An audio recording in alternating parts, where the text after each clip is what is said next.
अस्सलाम वालेकुम स्टूडेंट्स, मैं हूं राव जहांज़ेब अपने यूट्यूब चैनल फिजिसिस्ट जहांज़ेब के साथ। स्टूडेंट्स, लास्ट लेक्चर में हमने ग्राफ्स को डिस्कस किया था और एक बहुत ही इंपॉर्टेंट एमसीक्यू डिस्कस किया था।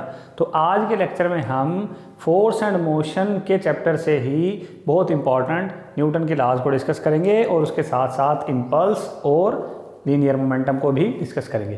तो चलिए हम स्टार्ट करते हैं। सबसे पहले हम देखते हैं Newton first law of motion, जिसको लॉ ऑफ इनर्शिया भी कहते हैं, वो क्या है।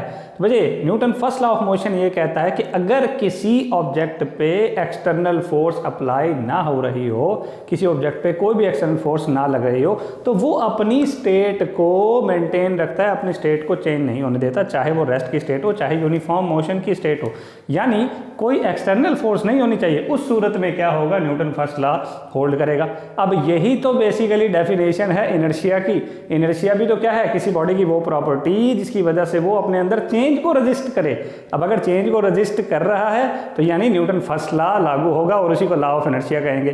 तो बेसिकली क्या है, एक जो बहुत इंपॉर्टेंट एमसीक्यू मैं आपको बताने लगा हूं कि न्यूटन फर्स्ट लॉ हमें क्या बताता है, क्वालिटेटिव डेफिनेशन ऑफ फोर्स के बारे में बताता है। आप इसको देख सकते हैं, क्वालिटेटिव डेफिनेशन ऑफ फोर्स, ये बहुत इंपॉर्टेंट एमसीक्यू है, ठीक है। और जो फोर्स लगनी चाहिए वो कैसी होनी चाहिए, वो अनबैलेंस्ड फोर्स होनी चाहिए, ठीक है। तो स्टूडेंट्स, अब हम चलते हैं Newton second law of motion के ऊपर, जो कि क्या बयान करता है कि अगर किसी ऑब्जेक्ट के ऊपर फोर्स लगे और उसकी वेलोसिटी चेंज हो तो उसमें एक्सेलरेशन प्रोड्यूस होता है, और वही एक्सेलरेशन उस फोर्स के डायरेक्टली प्रोपोर्शनल और मास के इनवर्सली प्रोपोर्शनल होता है। यानी जितनी ज़्यादा फोर्स होगी उतना ज़्यादा एक्सेलरेशन होगा, जितना ज़्यादा मास होगा उतना कम एक्सेलरेशन होगा। आप देखें ना, एक हैवी ऑब्जेक्ट है, उसको धकेलना, उसके ऊपर फोर्स लगाना, उसकी वेलोसिटी को चेंज करना ज़रा मुश्किल है, तो उसमें एक्सेलरेशन कम होगा। और एक ज़रा हल्का ऑब्जेक्ट है, उसको फोर्स लगा के हिलाना बड़ा आसान है, तो डेफिनेटली इनके दरमियान इनवर्स रिलेशन होगा। तो अगर फोर्स कांस्टेंट हो, किसी ऑब्जेक्ट पे फोर्स कांस्टेंट हो, तो एक्सेलरेशन और मास आपस में इनवर्सली प्रोपोर्शनल होते हैं। यहाँ आपके सामने एक फार्मूला लिखा हुआ है, A1/A2 is equal to M1/M2। ये फार्मूला आपके डिफरेंट न्यूमेरिकल टाइप एमसीक्यू में लाजमी तौर पे सॉल्व होगा, यूज होगा। नेक्स्ट है जी, अगर मास कांस्टेंट हो तो क्या होगा, acceleration directly proportional to force होगा। यानी जितनी ज़्यादा फोर्स लगाएंगे उतना ज़्यादा एक्सेलरेशन पैदा होगा। और जैसे Newton first law qualitative definition of force है, उसी तरीके से न्यूटन सेकंड लॉ जो है वो क्वांटिटेटिव डेफिनेशन ऑफ फोर्स है। ये फोर्स की क्वांटिटी बताता है, फोर्स की वैल्यू के बारे में बताता है। नेक्स्ट हम चलते हैं कि एक एमसीक्यू हमने डिस्कस करना है इसी फार्मूले से रिलेटेड, कि फर्ज कर लें किसी बॉडी में 2.5 मीटर पर सेकंड स्क्वायर का एक्सेलरेशन पैदा करने के लिए जो फोर्स रिक्वायर्ड है वो है 20 न्यूटन। तो अगर हम पैदा करना चाहते हो 20 मीटर पर सेकंड स्क्वायर का एक्सेलरेशन, तो कितनी फोर्स रिक्वायर्ड होगी। तो देखिए बच्चे, सीधा सीधा ये फार्मूला लगता है, F1/F2 is equal to A1/A2। तो ये हमने फार्मूला लगाया और इसके अंदर वैल्यू पुट की और जवाब क्या आ गया, 16 न्यूटन। तो आप सिंपली ऐसे क्वेश्चन को सॉल्व कर सकते हैं अगर आप जस्ट इन फार्मूला को याद कर लेते हैं।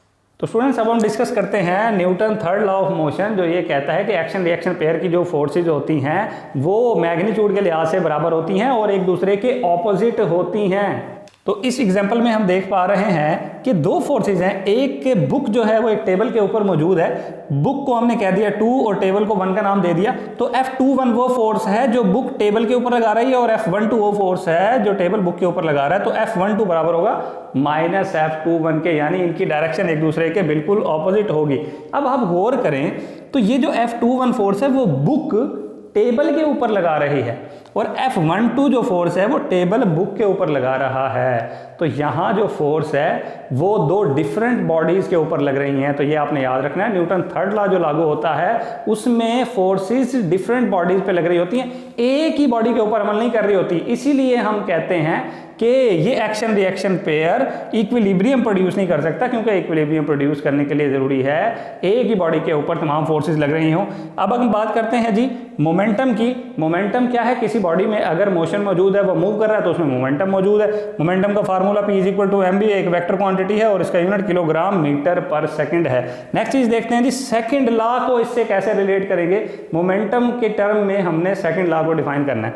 तो क्या है जी, F is equal to change in momentum per unit time. ये सेकंड लॉ ऑफ मोशन है, इसको हम ऐसे भी लिख सकते हैं, डेल्टा P क्या होता है जी, mvf माइनस mvi/t ऐसे भी लिख सकते हैं इसको। अब इसी फार्मूले से हम क्या लिख सकते हैं जी, अगर ये डेल्टा पी यहीं पे रहे और टी इधर चला जाए तो एफ मल्टीप्लाई टी, ये भी लिख सकते हैं। ये दोनों ही आपका second law of motion in terms of momentum है। नेक्स्ट चीज़ देखते हैं, बड़ी इंपॉर्टेंट चीज़ है, ये छोटे छोटे एमसीक्यू इस तरह के आते हैं, तो इसमें आपने ज़रा थोड़ी तवज्जो देनी है। तो देखिए ज़रा, स्लोप, किस चीज़ की स्लोप, एक ग्राफ बनाया हमने किसके दरमियान, मोमेंटम और टाइम के दरमियान, और मोमेंटम और टाइम की स्लोप लेनी है, यानी P/T लेना है। ये देखें P/T, तो ये क्या देगा, फोर्स। इसी तरीके से अगर area under force time graph लेना है तो फोर्स टाइम ग्राफ का एरिया क्या दे रहा है, चेंज इन मोमेंटम, तो चेंज इन मोमेंटम। इंपल्स भी देता है, इंपल्स चूंकि हमने आगे जाकर डिस्कस करना है तो इसको अभी हम देखेंगे। अब हम ये देखते हैं कि मोमेंटम के कितने पॉसिबल फार्मूलाज हो सकते हैं। तो ज़रा देखें, P=mv होता है, P=mv। हमने यहाँ क्या किया, ये जो mv था इसको 2 से मल्टीप्लाई 2 से डिवाइड भी कर दिया और v से मल्टीप्लाई v से डिवाइड भी कर दिया, तो ये हाफ mv² अलहदा हो गया, जिसको हमने काइनेटिक एनर्जी कह दिया। तो मोमेंटम बराबर है 2 काइनेटिक एनर्जी ओवर v। इस तरीके से अगर एक और फार्मूला बनाना हो तो ये बना देंगे, P=2 काइनेटिक एनर्जी ओवर, ये v की जगह पे हमने क्या लिख दिया, P/m। P=mv होता है ना, तो v की जगह P/m लिख दिया। तो इसी तरीके से क्या हुआ, ये P इधर चला गया तो P² बन गया और ये m आ गया, ठीक हो गया। तो काइनेटिक एनर्जी बराबर होती है P²/2m। इसी से हम ये फार्मूला लिख सकते हैं, P=2mke और इसका स्क्वायर रूट। ये बड़े इंपॉर्टेंट फार्मूलाज हैं क्योंकि इनसे डिस्कशन होती है, इससे एमसीक्यू आते हैं, तो आपने लाजमी तौर पर इनको याद करना है। Next is law of conservation of linear momentum. Law of conservation of linear momentum क्या कहता है कि अगर एक सिस्टम है उसके ऊपर कोई एक्सटर्नल फोर्स अमल नहीं कर रही तो टोटल लीनियर मोमेंटम क्या रहेगा, हमेशा कांस्टेंट रहेगा। यानी अगर किसी ऑब्जेक्ट के ऊपर एक्सटर्नल फोर्स नहीं है तो टोटल लीनियर मोमेंटम कांस्टेंट है, P टोटल यानी mv कांस्टेंट, ठीक है। अगर mv कांस्टेंट है तो m और v का आपस में क्या रिलेशन हो गया, v inversely proportional to m। यानी अगर टोटल लीनियर मोमेंटम कांस्टेंट हो तो उसके लिहाज से v और m का आपस में क्या रिलेशन होगा, इनवर्स रिलेशन होगा। जो बॉडी जिसका मास ज़्यादा होगा उसकी वेलोसिटी कम होगी कांस्टेंट मोमेंटम के लिए। इसके साथ भी हम ये फार्मूला लिख सकते हैं कि v1/v2 = m2/m1। ये बहुत इंपॉर्टेंट फार्मूला है और इससे बहुत सारे एमसीक्यू आपके सॉल्व होंगे। P=mv और mv की जगह हमने क्या लिख दिया बच्चे, कांस्टेंट। और अगर हम ये कंसीडर करें कि कोई दो बॉल्स हैं, उनका एक सिस्टम है, वो दोनों बॉल्स पहले एक दूसरे के साथ मूव कर रही हैं, फिर वो एक दूसरे से टकराती हैं और टकराने के बाद एक दूसरे से सेपरेट होना शुरू हो जाती हैं। दो बॉल्स के लिए अगर law of conservation of linear momentum लिखना हो तो कैसे लिखेंगे, m1v1 plus m2v2 = m1v1 plus m2v2। ये सारा बिफोर कोलिजन है, ये सारा आफ्टर कोलिजन है, लेकिन अभी कोलिजन को डिस्कस नहीं किया, हम बाद में जाके करेंगे इंशाल्लाह, ये मैं आपको समझाऊंगा। नेक्स्ट जो हमारे पास क्वांटिटी है वो है बच्चे इम्पल्स। अब ये इम्पल्स क्या चीज़ है, अगर किसी ऑब्जेक्ट के ऊपर बहुत ज़्यादा अमाउंट ऑफ फोर्स लगे और बहुत शॉर्ट इंटरवल के लिए, मिसाल के तौर पे जब क्रिकेट में बॉल आती है और बैट से टकरा के फ़ौरन निकल जाती है तो वो बहुत शॉर्ट इंटरवल ऑफ टाइम होता है और उसमें बहुत ज़्यादा फोर्स लगती है बैट के ऊपर, तो उसको हम क्या कहते हैं, इम्पल्स। इम्पल्स बराबर होता है फोर्स मल्टीप्लाई टाइम। लेकिन ये जो फोर्स है इसकी खास बात यह है कि ये फोर्स एवरेज फोर्स है और ये टाइम t क्या है, ये t है बच्चे टाइम ऑफ इम्पैक्ट।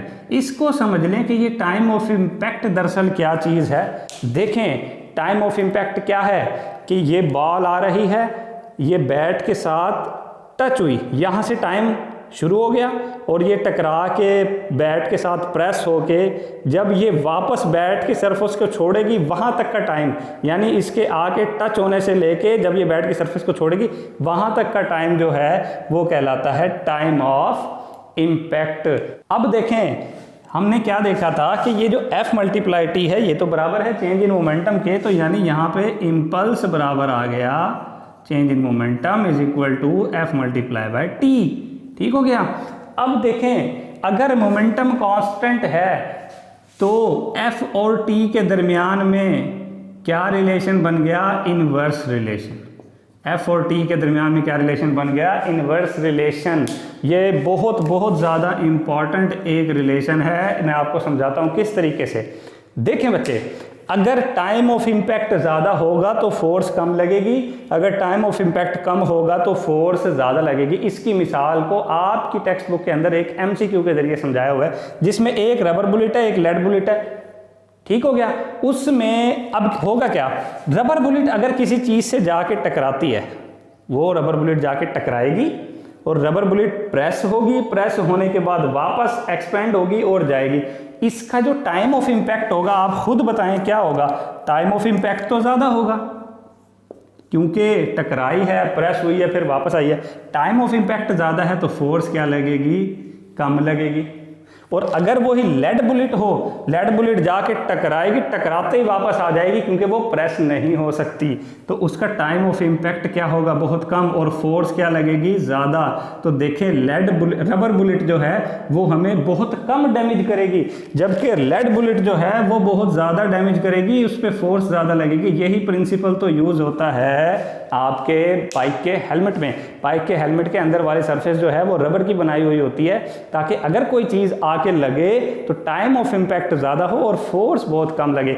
इसी तरीके से एक और साइड इन्फॉर्मेशन आपकी बुक में दी गई होगी, जिसमें ये कहा गया होगा कि अगर आप के सर पे बाल मौजूद ना हो तो जस्ट 5 न्यूटन की फोर्स, ठीक है,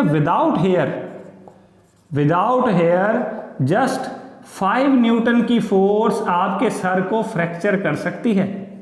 लेकिन अगर आपके सर पे बाल मौजूद हों विद हेयर, अगर आपके सर पे बाल मौजूद हों तो फ्रैक्चर करने के लिए 50 न्यूटन फोर्स की ज़रूरत है। क्यों? क्योंकि टाइम ऑफ इम्पैक्ट को बढ़ा देंगे बाल और फोर्स कम हो जाएगी। तो इस चीज़ को आपने तवज्जो से समझ लेना है।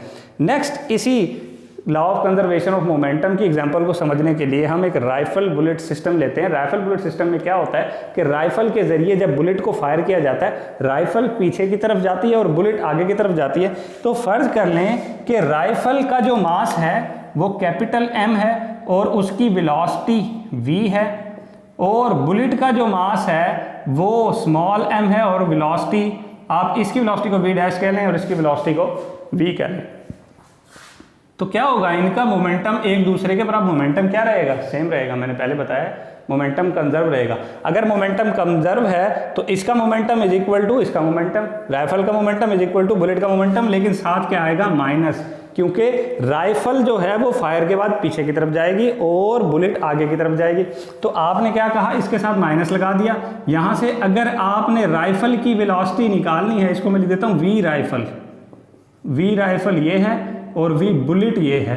तो अगर आपने राइफल की वेलोसिटी निकालनी है तो बराबर होगी -m ओवर कैपिटल M, और साथ क्या आ जाएगा, बुलेट की स्पीड। ठीक हो गया।